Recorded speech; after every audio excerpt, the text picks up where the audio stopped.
I'm just I'm blessed by this crowd.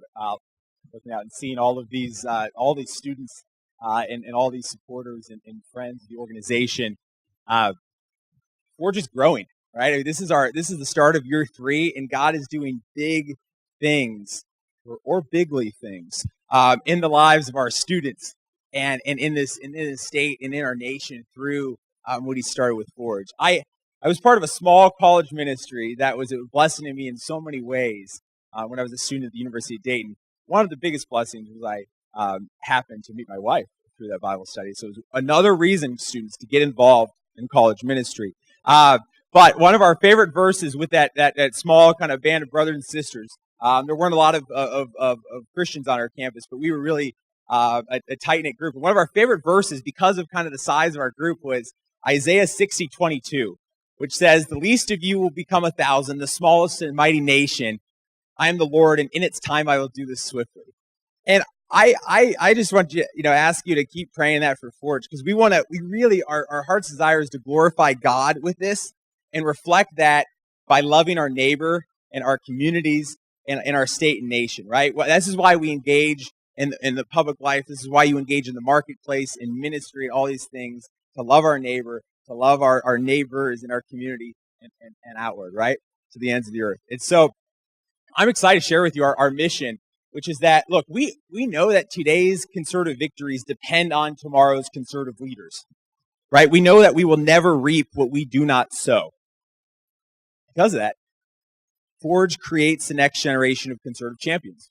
We identify, train, mentor, and launch the next generation of conservative leaders in the public square right here in Ohio and the surrounding country, Midwest and country.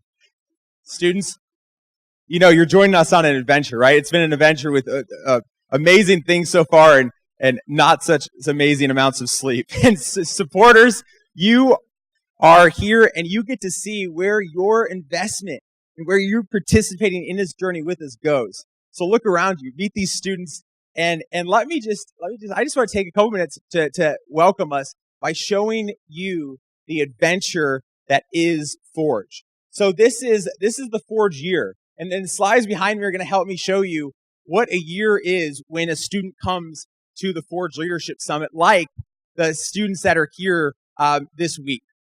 So first, they come to the Forge Leadership Summit, right? The Forge Leadership Summit, it begins in July in Ohio, and we teach them timeless principles. It's a week filled with timeless principles like economic freedom, limited government, ethics in life, religious liberty, servant leadership, and more.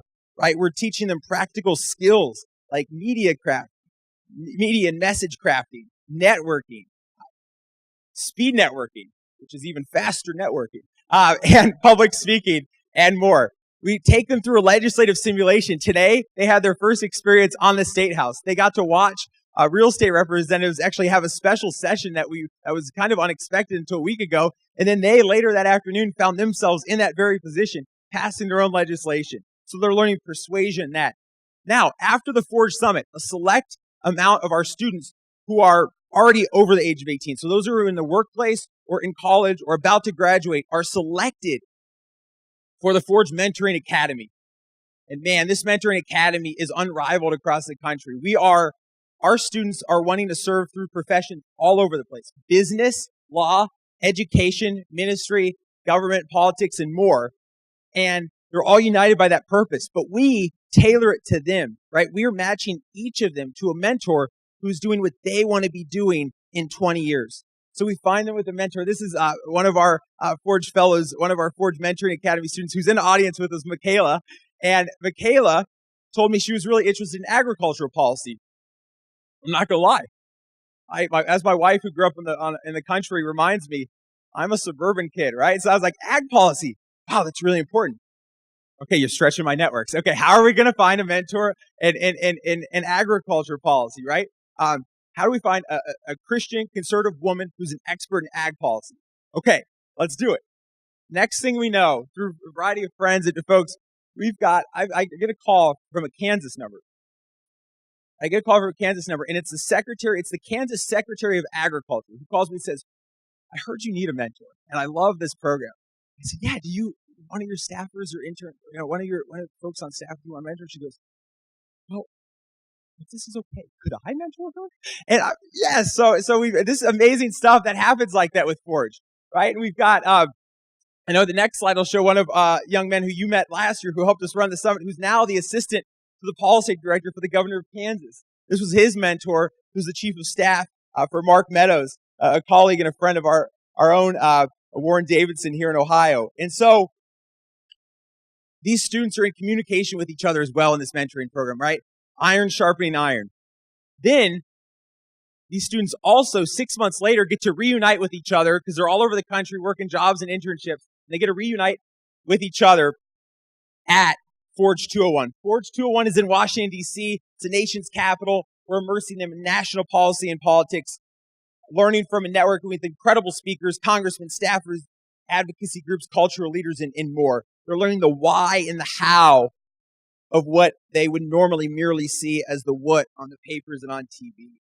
And then, last but definitely not least, we broaden their horizons with a trip to Israel, to the Holy Land, with a group called Passages, which is part of the Museum of the Bible.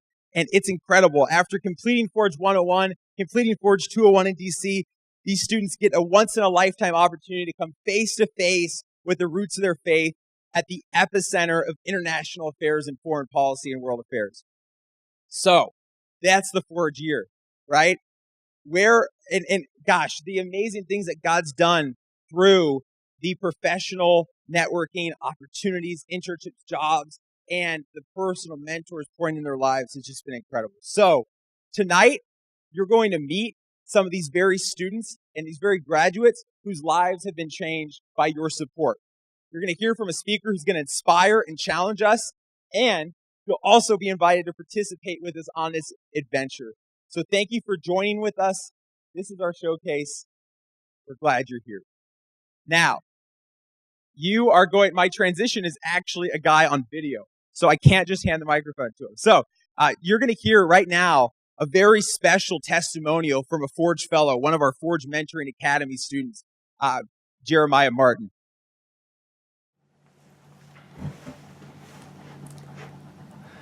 Hello everyone, my name is Sergeant Jeremiah Martin, and I am a Forge Fellow currently serving overseas with my Army Reserve Unit in Iraq. I just wanted to take a few minutes and make this video simply to show my appreciation for the great work that Forge is doing and is continuing to do. Since the beginning, Forge has meant a great deal to me, and has been a great source of both personal and professional development. In 2015, I had the privilege of serving as a student mentor for the inaugural Forge Leadership Summit. And since then, I have seen Forge grow and develop and continue to fulfill its mission to train and equip the next generation of leaders. One of the things that I have learned in my time in the Army is that the world is starving for principled leaders.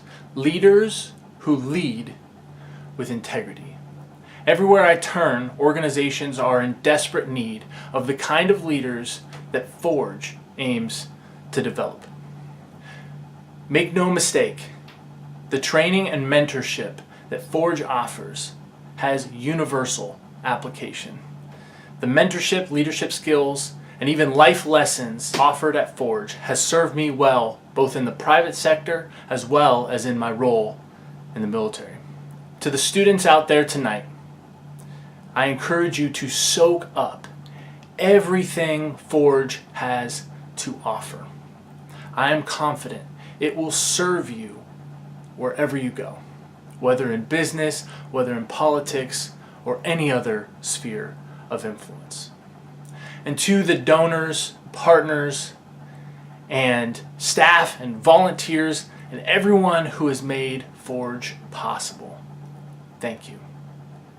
Sincerely, thank you. I will never forget the experiences that Forge has allowed me to take part in.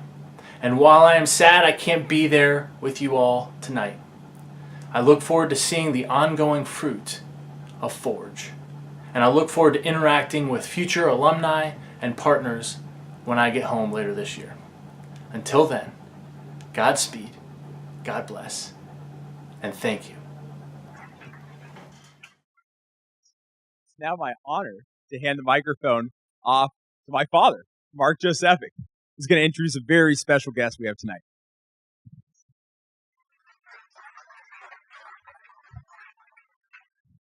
So tonight at dinner, they said, "Oh, that's your brother, right?"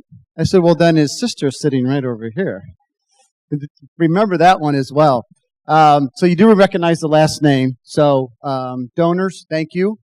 I'm one of them as well. So thank you for being here. Students, it's a pleasure. Year number 3, friends and family as well. So God does something interesting sometimes in your life, and what He does, He puts people in your life.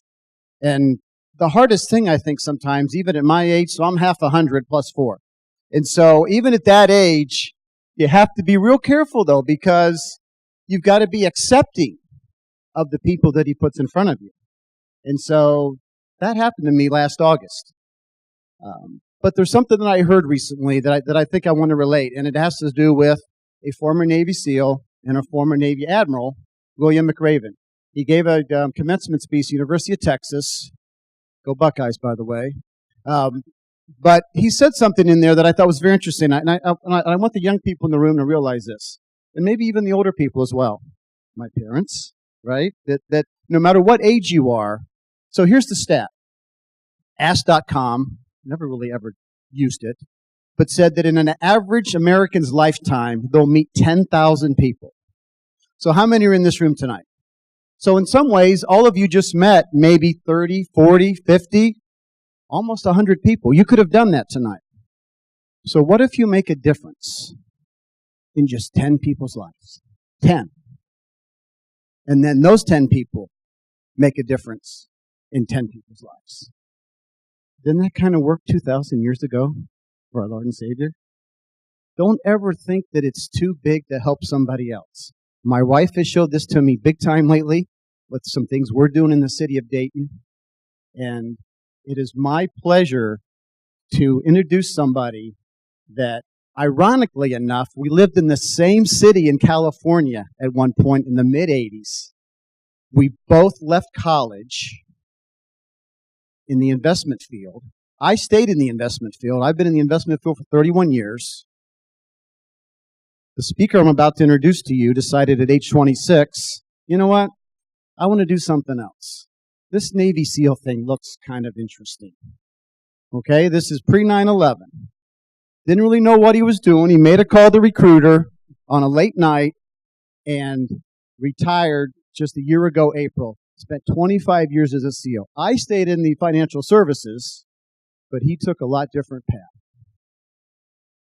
It's my pleasure tonight to introduce to you not only a godly man, a godly father, a godly husband, a godly friend, an American hero, retired Navy SEAL Robert E. Cognac. Get up here, young man.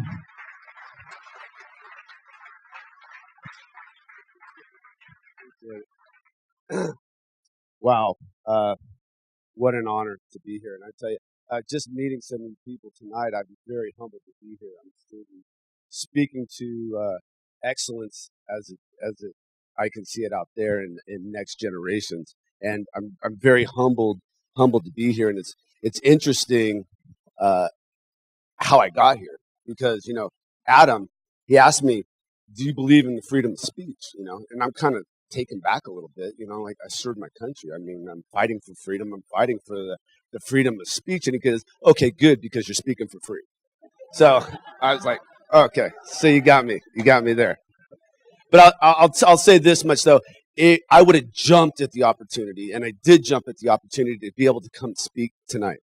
And that is that I'm able to talk to you guys about something that's near and dear to my heart, to speak to the next generations, to kind of show my scars, so to speak, my mistakes, to share forward the lessons that I've learned, and having worked with some of the greatest warriors that our nation has ever produced. And it was an honor to be in the presence with them. I've been saved for the better part of 12, 13 years. And in that time frame, God has shown me something a little different, that Christianity is not about the meekness of accepting everything, but he instilled into me something of warrior mentality. And that was that we need to go out there and gain resources as a nation. We need Christians in government. We need Christians in the marketplace. We need Christians making resources so that we can make decisions and be influencers in our nation as this country. And it's kind of ironic that this falls just right after July 4th, because I was just having the conversation at dinner tonight. It was 241 years ago that men wrote the Declaration. There was not one nation of democracy at that time, and they wrote that document. Men fighting for something that they believed in bigger than themselves. And here we are today in a nation that really has lived under an umbrella of freedom that really cannot articulate and understand what that true cost of freedom is, and to honor that freedom. And I'll tell you, it's empowering to see, and I'm so fired up to see that we've got a generation now coming up that's being instilled with the principles and the foundational principles that can make a difference. Because our nation, I see out there today, definitions being skewed. I see, to confuse that veil so that we can't understand what it is. We don't understand what a male and a female is anymore. We want to we're looking at that, but when you're in battle and you're fighting, you live with truth. You live with truth because you can't hide behind any other definition or half-truths. Honor, it's just a word. But until it becomes a principle to others to protect for. Sorry, my eyes are getting a little teared up there, so sorry about that. Strength, it's a meaningless pursuit until it's used to pick up others weaker than ourselves. Integrity, it's just a concept until it becomes the foundation for standing for something that is right. And courage is fleeting until you find it and turn to fight regardless of what the outcome is. Now, I want to caveat this a little bit, guys, because I'm not a speaker and I'm not a motivational speaker, and that's not what I'm here tonight, because motivation is simply just inspiration. You can ride that as long as you can, and as soon as you're met with adversity, as soon as you get punched in the face, you're going to fall to the path of least resistance and you've got nothing to stand on. But foundational principles of standing up and sacrifice is what is important to and I'm just got ahead of myself here. I got all excited in the moment and I didn't even turn the slide. Sorry about that, guys. So I'm just validating that I'm not a professional speaker. But I want to share something that kind of articulates that as well. I was blessed with the opportunity as a SEAL instructor to put this gentleman through training. This is David Goggins. He's a Navy SEAL. This guy has an incredible amount of understanding of self-discipline and sacrifice, that he was 280 pounds and wanted to start losing weight. So what he did was he started running extreme marathons, which are 100-mile races. And he was still a Navy SEAL competing against professional racers who were sponsored, and he was coming in second, third place. He put the sacrifice and the due diligence. But it's interesting, what I want to share with you here is the statistics, and I want to get that wrong, is that when he will tell you that when he built up his sacrifices for this, he built up calluses of strength in his mind just as he did on his hands doing pull-ups. He calculated that he had to do over 67,000 pull-ups in order to break the world record of 4,030 pull-ups in a 24-hour period. But I want you to understand something of what that took. Vision. Do you think he just says he's going to be able to do it? Do you think he met with the adversity? This is the kind of mindset that I want to be able to speak to you this evening about.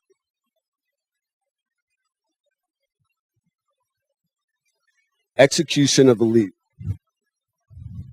My name, like as we got into this start of this, is Robbie Cognac, and I served the pleasure of the SEAL teams with Naval Special Warfare during my career. I've fought beside and worked with the likes of individuals such as Marcus Luttrell, Chris Kyle, an American sniper, Mark Lee, and hundreds of others individuals that you'll never know their name. but who are equally as great and it's equally disciplined on the battlefield and is when they work. I had the opportunity to serve with SEAL Team 1, SEAL Team 5. I was an explosives instructor with BUD/S, and I ran advanced training and I ran intelligence operations during my career.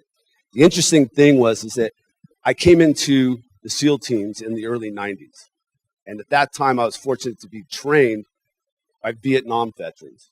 But what that afforded me at that time is the disciplines. We had rudimentary equipment, but unfortunately, we were dealing with a more vertical hierarchy, meaning the orders were sent down, you executed that order, you stopped, and you waited for more orders. But the interesting thing happened after 9/11, that we moved to a more horizontal environment of hierarchy. And that means that the lowest ranking guy to the highest ranking guy was responsible for every aspect of the mission, to know what was involved and to take the responsibility. Couldn't hide by the fact that this isn't my responsibility. He was responsible with that. So what that gave us is the expansion of everything, innovation. It allowed individuals to grow and the technology that went in there, and we were able to take down targets in a much more efficient manner. When we were to kind of put in perspective how we did this is that in 2003 to 2006 in Iraq, naval special warfare consisted of about 11% of forces in country at that time. We were running almost 90% direct action missions during that time. So almost every night, sometimes we didn't go out, but there would be other nights that they would be doing that. Every night for 365 days a year, we were going after the enemy and fighting an enemy. We were being able to adapt into that environment. Those numbers are astronomical when you think about it in the battlefield, because it'd be like playing a video game from start to finish like 4 times and never being killed.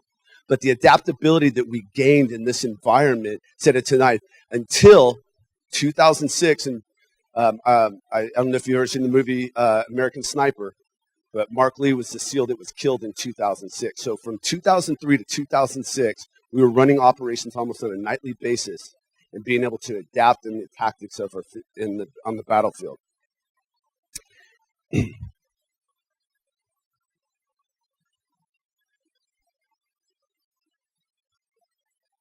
What you see here, most of you guys don't know, but what you see here is a burial ground. This is what dreams look like that are left in the battlefield of BUD/S in the first phase. Basic underwater demolition training is the program that we do our training. And there's approximately 25 helmets there. And on that ground, it will quadruple during its training. Although it may look mundane, each helmet represents a decision. Day 1 of training, hundreds of students stand shoulder to shoulder, all with the dream of one day becoming a SEAL. Day after day, year after year, those candidates are chewed up and spit out. BUD/S is a voluntary program in every respect. Nobody is standing at the gate begging you to come in, and when you're here, nobody is begging you to stay. In fact, we're trying to get you to quit. I spent 36 months as an explosives instructor at BUD/S, and I can say with absolute certainty that physical ability has nothing to do with it. That we've had college athletes, we've had professional athletes, we've had swimmers, we've had track stars, everybody go through, and most of them have quit. You can never predict what they're going to do. Things run wild through there as well. Emotions, fear, anger, all kinds of emotions. But the common denominator to this and the point to the story is being able to detach yourself emotionally from your situations with a mindset of sacrifice in place and knowing where you're going is the key to successes when we look at what the statistics are in the SEAL teams. Now, when we start moving through the processes of the battlefield, we need to be pushing to having a better understanding of excellence and being elite. I think it's important. There's so much talk out there today about mindset and how it can impact how our thinking is. But on the one hand, I can tell myself I'm the greatest, I will be the best. Someday I'm going to do that. But if I don't have the understanding of what sacrifice is required, if I don't have the discipline of the execution, overall decision and well-being, I'm not going to be successful.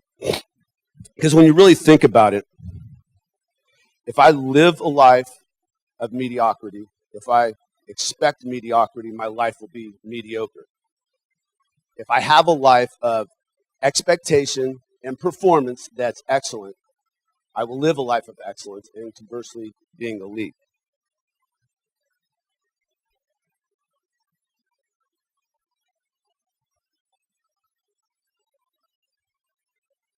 The beaches of Coronado are filled with thousands upon thousands of individuals who had dreams, who had a mindset, who had focus, that when met with adversity, gave up their dreams.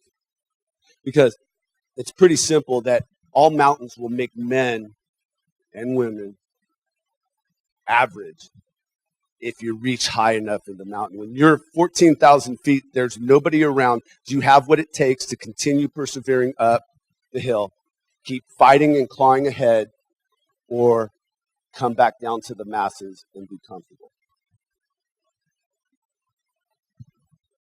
The best gift that the military ever gave me was being comfortable being uncomfortable.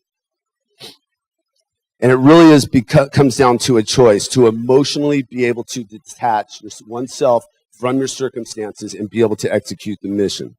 And so any endeavor that we do always comes down to one result. We can either be bad, we can be average, we can be good, we can be excellent, or we can be elite. Now, if you want to be bad, I really don't want to be friends with you, and I really have nothing that I can share with you. And if you want to be average, you can't go to Barnes & Noble and go to a section on how to maintain being average. I mean, nobody came to me at the end of my career asking, how did you maintain such mediocrity for so long? It just doesn't exist. And to be good, good's okay. But if we are going to take any ground, if we are going to be of any substance in this lifetime, if we are going to influence this nation, you're either going to be excellent or you can be elite. Now, both are good. Being excellent, though, it's quantifiable. It has a grade to it, right? And professional sports would be a good example.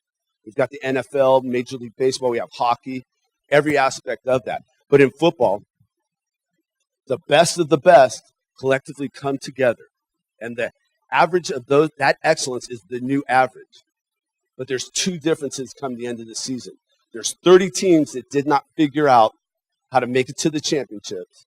And then when that excellent individual athlete became the average again in the NFL, he never figured out how to execute the next level.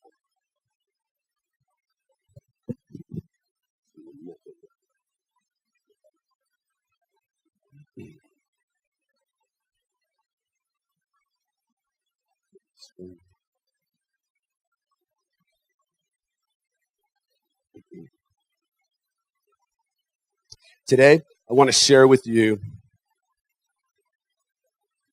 some of the aspects of the SEAL team, some of the insights that we've gained through the SEAL teams. And I'd like to be able, for you guys at this point, to try to, if you could tell me what you guys think the difference is between Colin Powell, Steven Spielberg, and Michael Jordan. They're all average guys. They were all average growing up. Colin Powell was a C student. Michael Jordan, as most people know, didn't even make the varsity high school team when he was playing basketball. And Steven Spielberg, he was denied 3 times to film school at USC, the very same school that runs seminars and symposiums for Steven Spielberg at their college.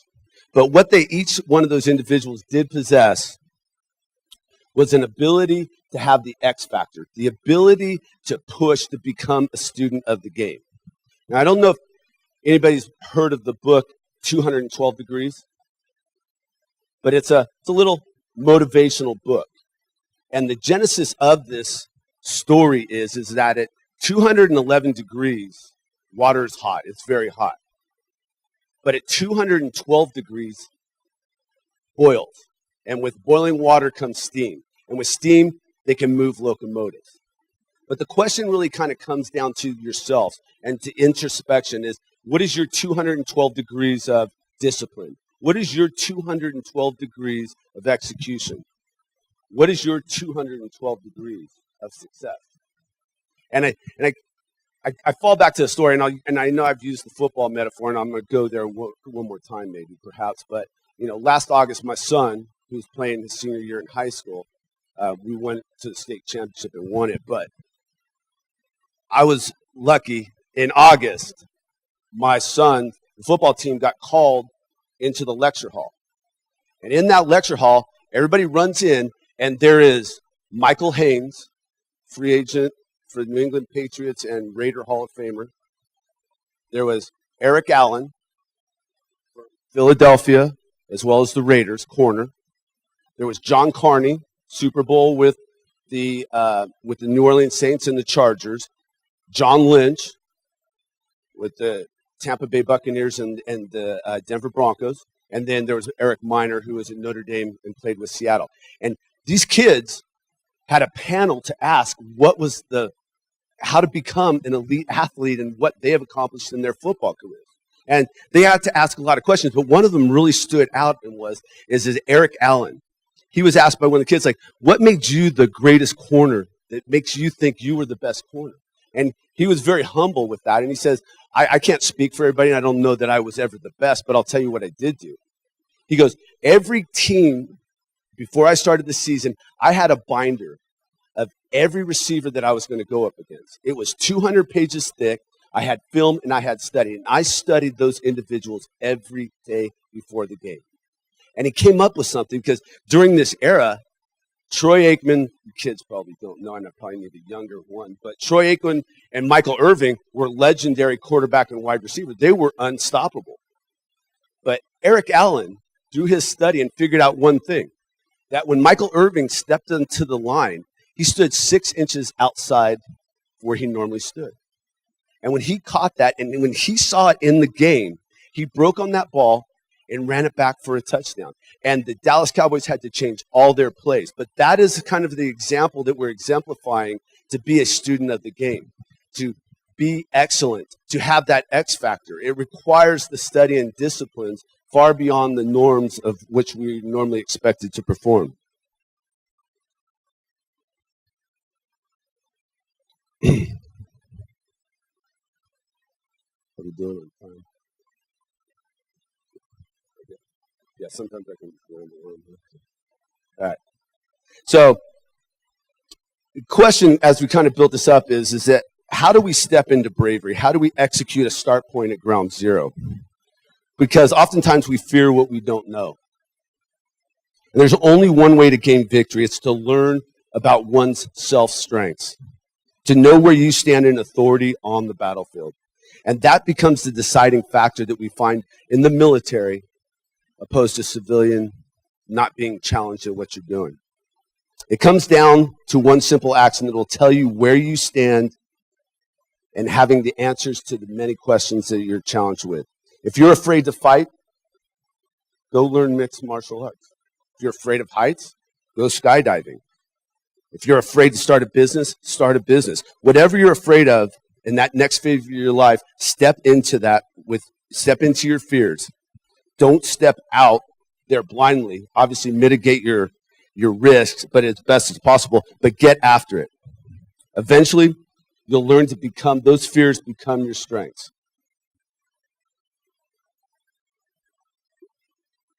And just as David Goggins did, taking those small steps and learning that disciplines of building and forging his body.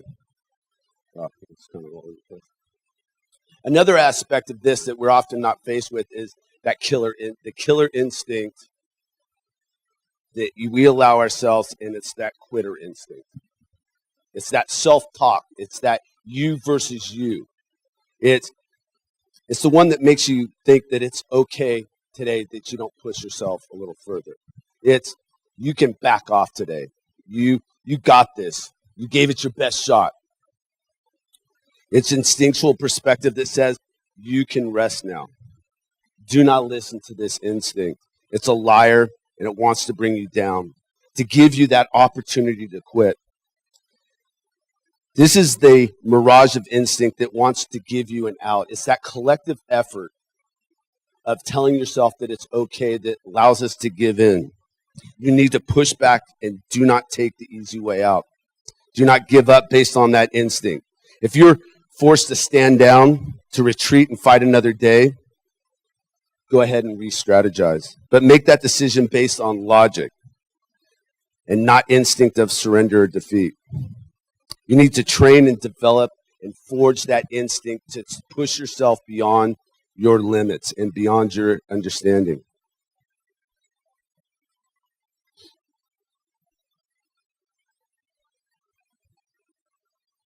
In the SEAL ethos, we have one of the phases in there that says that we demand discipline, we expect innovation. The lives of my teammates and the success of the mission depend on me.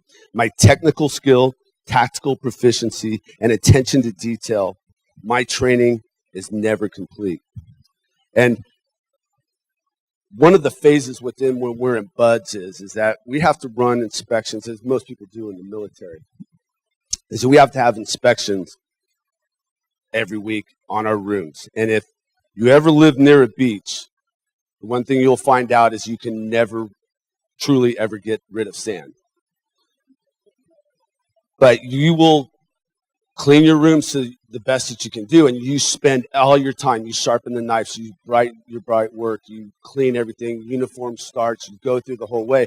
And most of the times, you'll get it. If you don't, then you're going to pay the man. But even sometimes, when you did everything right and you had it in class, an instructor would be like, hey, this is one of the best rooms I think I've ever seen except for one thing.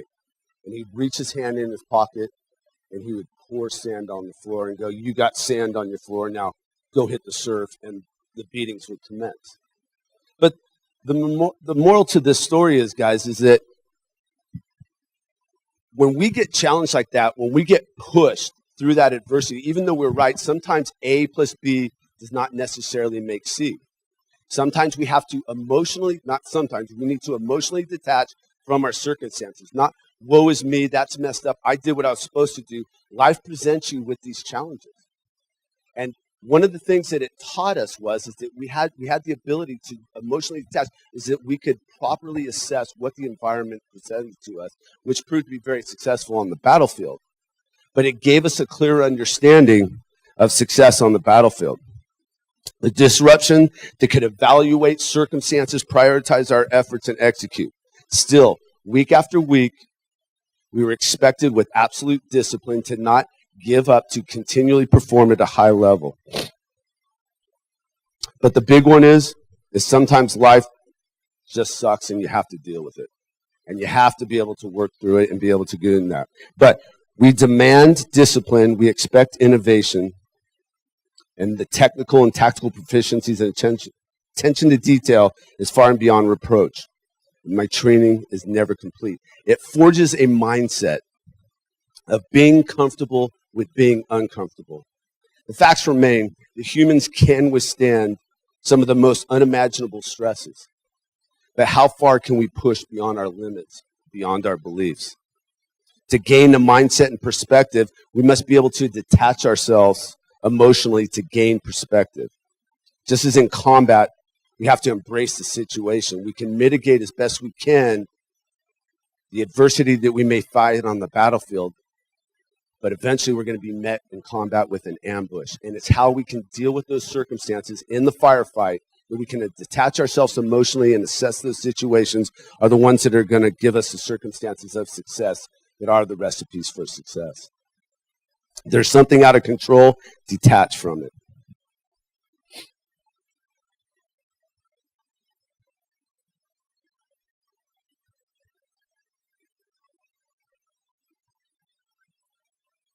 So, in closing with this, in the worst of conditions, the legacy of my teammates steadies my resolve and silently guides my every deed.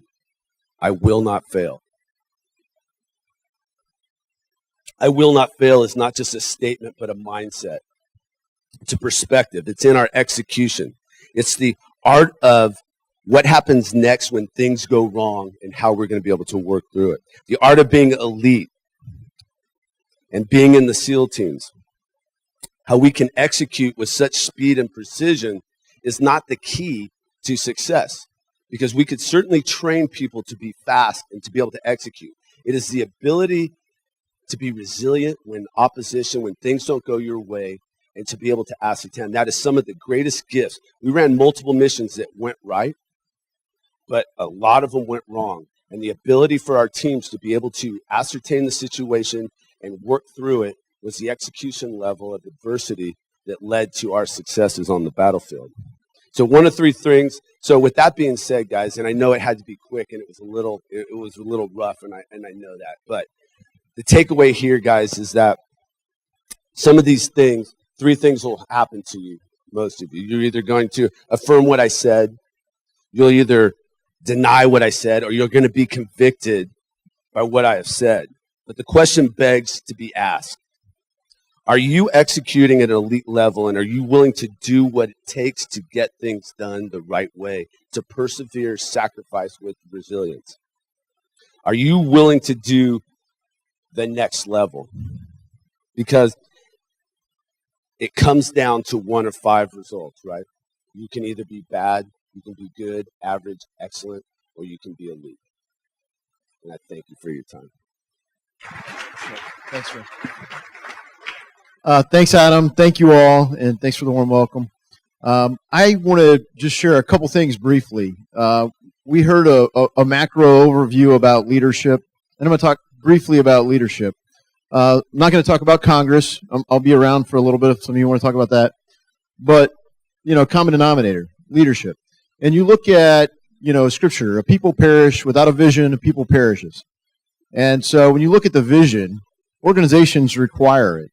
And you look at Forge. I want to thank Adam and Justin for the vision they had to create this organization. It came together, and it came together not just because of the vision, but it started with that. And then it got some momentum, and people came along. So thank you all who helped support this organization, helped grow it and nurture it and fund it, and supported the people that do it. And thank you all as students, Forge students, coming and participating in it and learn what you can through this program. And I want to talk just a firsthand experience about it. Listening to a SEAL, I want to share some Army Ranger stories, which aren't as good as your stories, from what I personally experienced. I was only there briefly back in the 90s. And so what I want to share is firsthand. So when I was in high school, so younger than you guys as students, I was not a Christian. Frankly, I was a hedonist.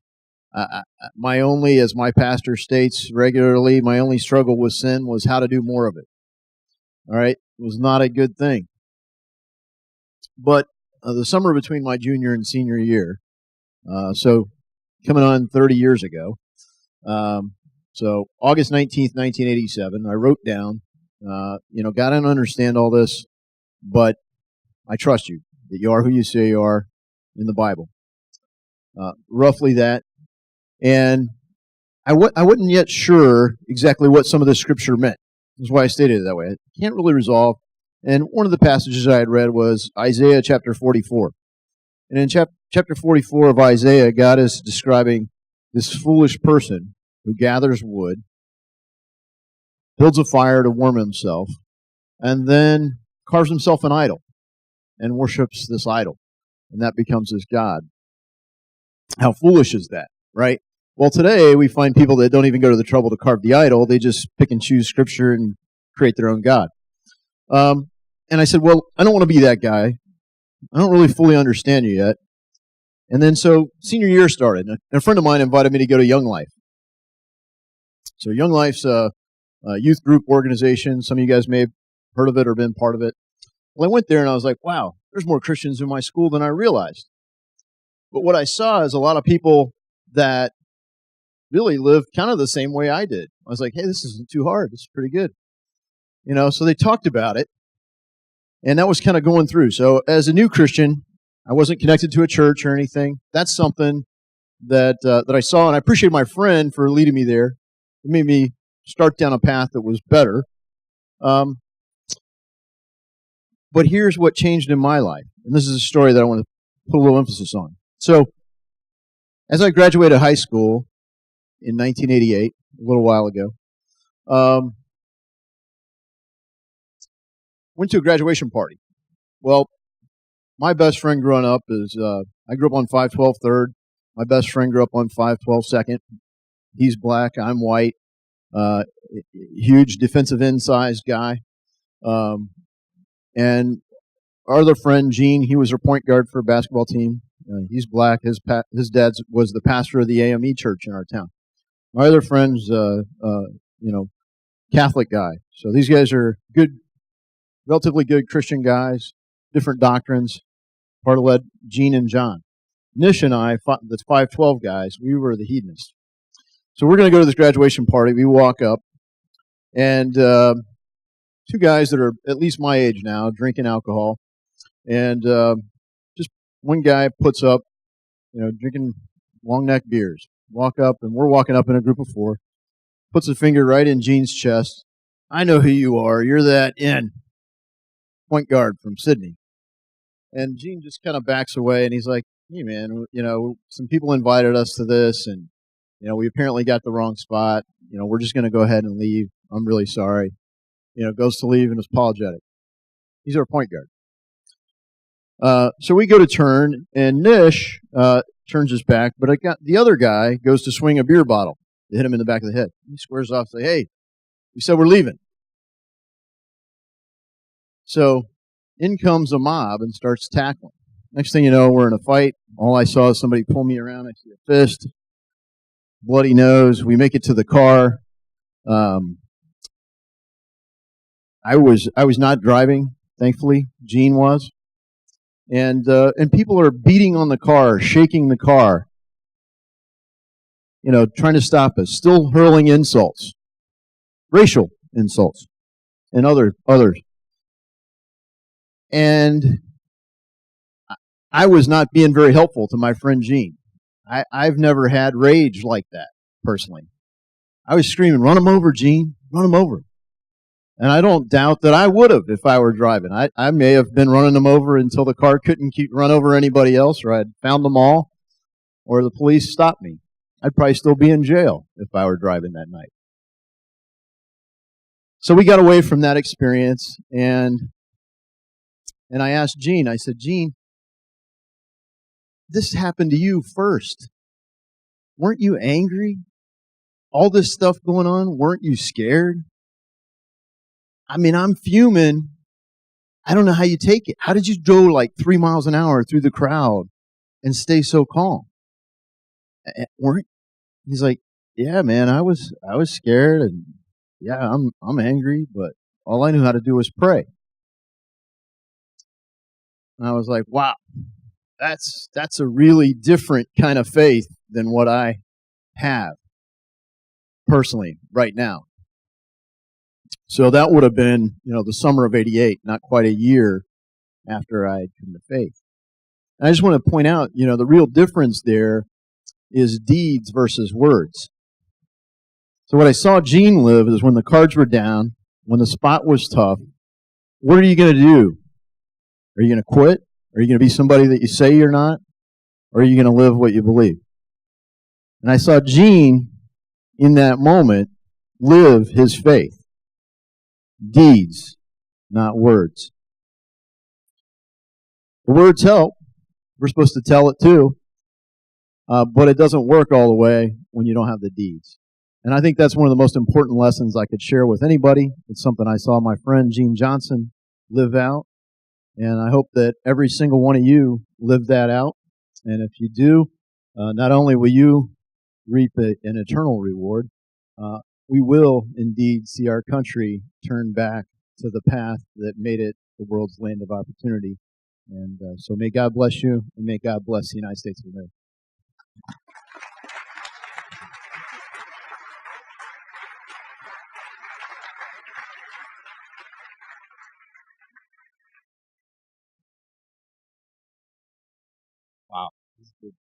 man, it's inspiring. I've got a very exciting person to introduce. We've been telling you about our graduates and what's been going on in their lives, and I'm very excited to introduce you one of our Forge Fellows, one of our first graduates, Rachel Powell.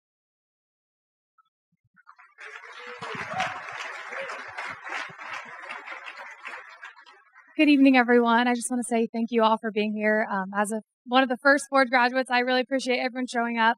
I have had the amazing privilege of the past couple years of after graduating from Forge to also help out, but I just want to give you guys a little bit of kind of the opportunities that Forge has given me over the past couple years. So I went to the first Forge. It was an amazing opportunity. And before that, I'd had some training in biblical studies. That was kind of the way that I really enjoyed, and I loved theology and things like that. But theology can be very impractical at times. It doesn't have a lot of hands and feet sometimes. And so when I came to Forge, I was kind of like, what is a practical way to use some of the training I've received? So as you heard a little bit before, Forge gives you the opportunity first to come to Columbus and do some local training, and then DC to do some national training, and then also to go internationally to Israel. And I want to tell you a little bit of story about when I was in Israel, because this really changed my perspective about what I can do with the training that I've had and how I can pass on the story to other people. So when I was in Israel, we go to a village along the Gaza border. It's called Moshav. It's a small village that borders Gaza. And if you know anything about Israel, there's a lot of Hamas in Gaza and a lot of different terrorist organizations. And they are constantly shooting missiles and any kind of projectile they can get into Israel from that location. So I had the privilege to talk to someone who lives in that village. And he told me a story that I will never forget. And it really impacted the way that I see the world and kind of how we should impact it. But he looks at me and he says, we have to be in this village at all times. Within 7 seconds, we have to be able to make it to a bomb shelter. That's how close we are. That's how fast it can happen. Our children live in fear every day. They only have this 7 seconds. And he said, my son had a dream. And he not told very many people this because it was so personal to him. But he said, my son had a dream. He said, this is a very real threat. But my son had a dream that terrorists tunneled their way under the border. And they came into our house and they killed everyone. And he said, it was a very real dream to my son. He said, my son is 10, and since that dream, he has been too afraid to walk any place in our house alone. He said he can't walk from the kitchen to his bedroom by himself. He can't walk from the bedroom into the living room. He's too afraid. And I looked at him and I said, then why do you stay here? Why do you live in Israel? I don't understand. And he looked at me and he said something I'll never forget. He said, I ran once, because he used to live in Iraq and he came somewhere else. And he said, I ran once from terrorism. But he said, this is my home. This is what I fought for. This rightfully belongs to me. I don't live on anyone else's land. But I refuse to cower to terrorism any longer. And I'm going to stay because this is my calling. And I knew when I heard his story that I wanted to be able to pass that on to other people, because so many times all we see is the news where it becomes very impersonal and we don't see people for people. And so when I heard his story, I said, people need to know this, even if they can't come here. So through my interaction with Forge, I've had the ability to partner a little bit with this organization that we went over to Israel with.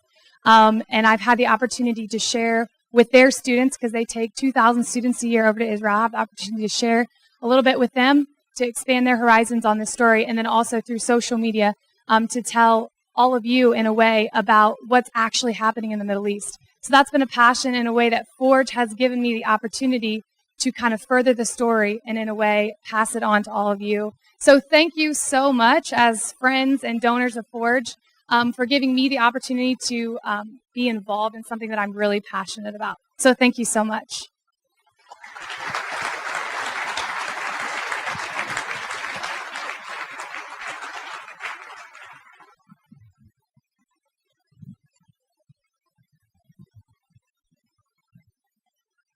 Folks, we had just a fantastic, there we go. Fantastic litany of speakers here tonight, and I'm just very blessed to be a part of this. Thanks for sharing this with us. It's now my real pleasure to introduce Forge board member Matt Rawlings to you. Matt's going to be with us here shortly and share with us. And Look, one of the things I hope you take away from tonight is that there are young people who are passionate about making a difference in the public square. There are people passionate about pursuing truth, about doing so in a way that's gracious and winsome and full of principle. And we are just so thankful to be surrounded by folks who believe in this. And we're excited here in our third year in Ohio. We're excited for what the future holds. Perhaps expansion summits in other states, more fellows, more mentoring academies, more experiences in the Ohio State House, in D.C., and Israel. And I'm just so thankful that you're part of this. So, Matt, will you stand up here? Thanks. Stand up here.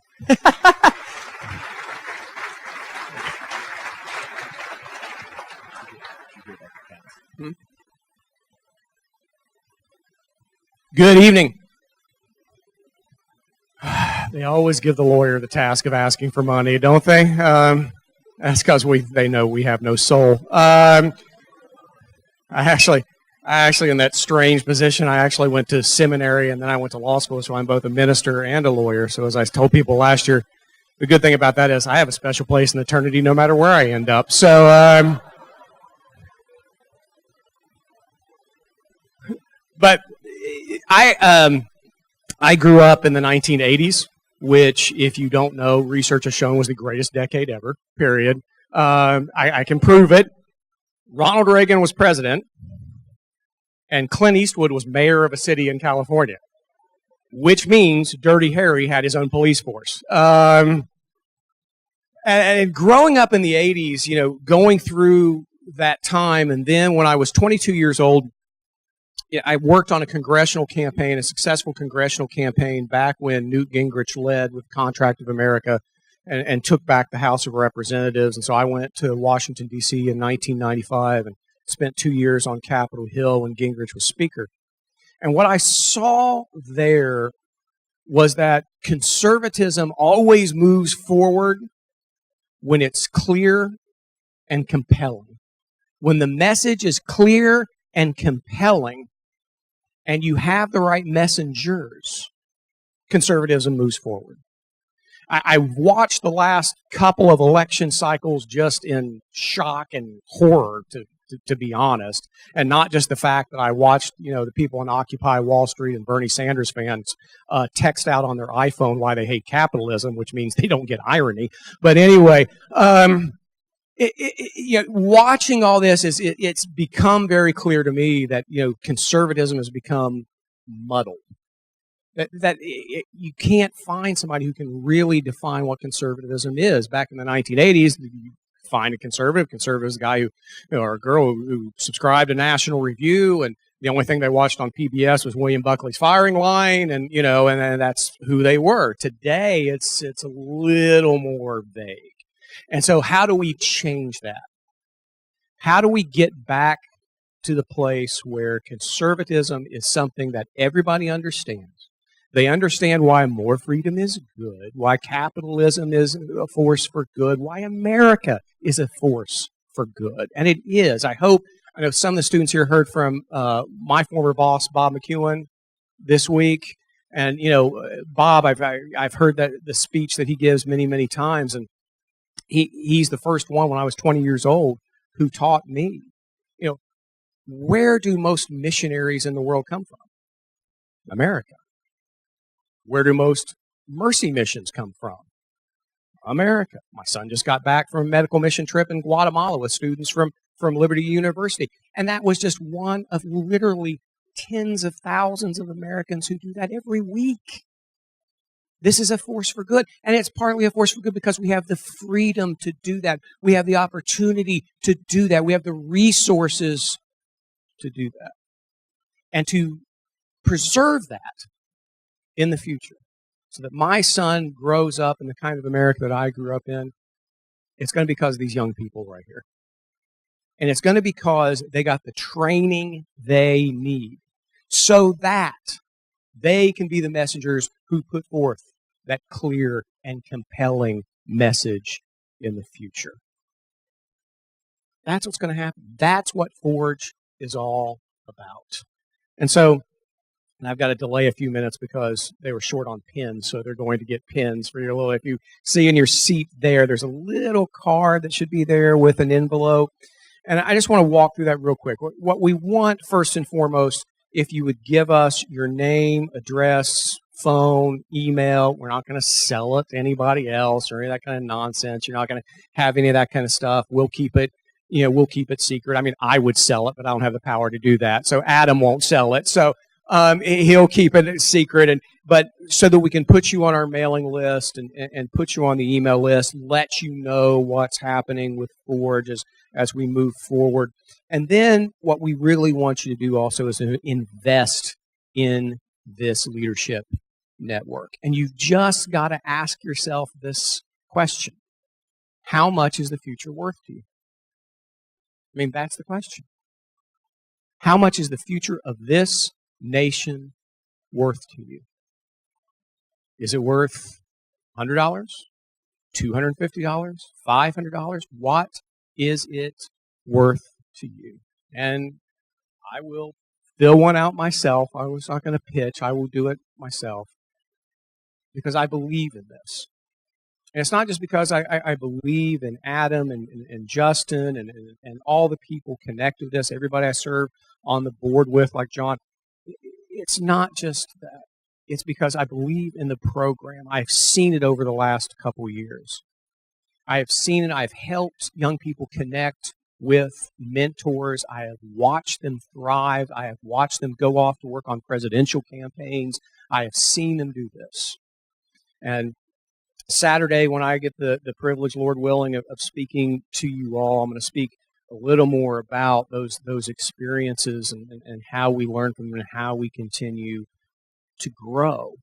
Because these people here, these young men and women, are in the future, they're going to have a tough fight ahead of them. Because universities are against us. General culture is against us. But I believe when I look out, I've seen in the last couple years, that when I see intelligent, driven young men and women with grit. They wouldn't be here otherwise. They paid to come and get this training. They are here for a reason. They believe in this country. They believe in the conservative message of freedom. Now, if you look around, see their faces, that's our future. And so again, what is that worth to you? Now, you can charge your credit card. You can give a cash, if anybody carries that anymore. You give a check. You can flip it over, and you can pledge a monthly gift on the back. Also, check off some boxes there because there's some space there for you to put any questions or comments, and we do value that. There should be some people passing out pins right now if you need a pin for one of these. And so that's why I've been delaying, if you can't tell, even though that's not a problem for a lawyer. We speak on the inhale anyway. But if you could fill this out, if nothing else, we really want your name, email address, and so forth. But I really hope that you invest in this leadership network, because I truly believe that this is the future, not just of Ohio, but of our nation. I really believe that the young men and women I've seen trained over the last couple of years and are here, have been trained this week, is a great, great hope for our country. I really, really believe that. So I'd ask you to give deep sacrifice. It's worth it. Thank you all. God bless you all. Is Justin Adam, who's closing us out? Justin Powell, ladies and gentlemen. Thank you very much.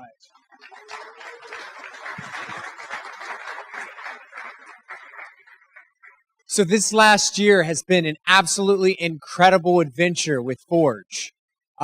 We've had the summit. We've been to Washington, D.C. We've been on the U.S. Senate floor at midnight with Warren Davidson and family. I have been half a mile from the Gaza border looking at a ISIS flag flying over the Gaza border. Unbelievable experiences. for all of you students who are here with us today. I am extremely excited for you guys. The adventure begins this week, but it goes the rest of the year. So, guys, I get the opportunity and privilege of closing this out in prayer. Would you pray with me? Heavenly Father, thank you so much for this day. Thank you for the rain, for the crops. Thank you that all of these wonderful people came here tonight. Thank you for our students, Lord. Please bless them as they go about this grand adventure. Lord, bless the elected officials who are here. Give them wisdom as they make important decisions. For all those who work and who have families, who are mothers and have children, Lord, give them wisdom, give them strength as they go about being good citizens and good fathers and mothers. God, help our students to make wise decisions over the next year. Give them wisdom. And Lord, help us at Forge, the board, and our speakers to be able to guide well. In Jesus' name I pray. Amen.